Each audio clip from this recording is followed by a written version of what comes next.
is amazing. I'm not crazy, just hear me out. Look, a lot of people have been hating on Squid Game Season 3 because of how dark it was and the fact that Gi-hun got packed up. But let's be realistic here. We all knew Squid Games was not gonna have a happy ending. For literally 3 whole seasons, hundreds of people were dying, and I'm pretty sure there's no way to bring those people back. So this was going to end on the sour note regardless. And that's why this is amazing. It's how realistic and relatable it was.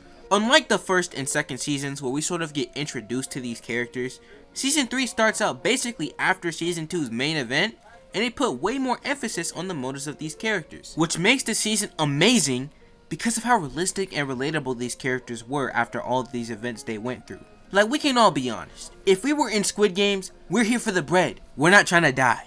Some people are willing to die for some bread, and Squid Game showed how crazy and delusional that was. Because there were plenty of opportunities for them to end the game and go home with their smallest share of money.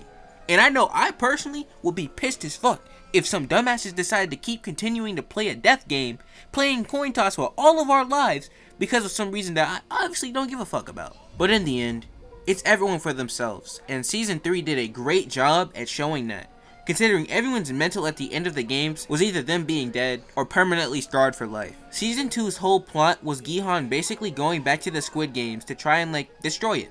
And while that does sound good in theory, and was executed well in the second season, the third season, where he's all broken and he's given up completely, is a very realistic take on your mental health when you take into account that all the people he's tried saving, except that baby, are dead.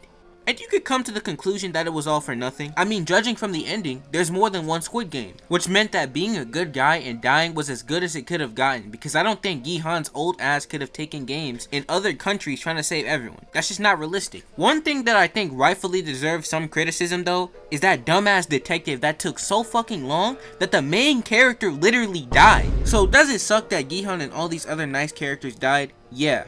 But in the end, it was all about the money, and a literal fetus got the cash. So yeah, the ending wasn't bad, but it was absolute cinema.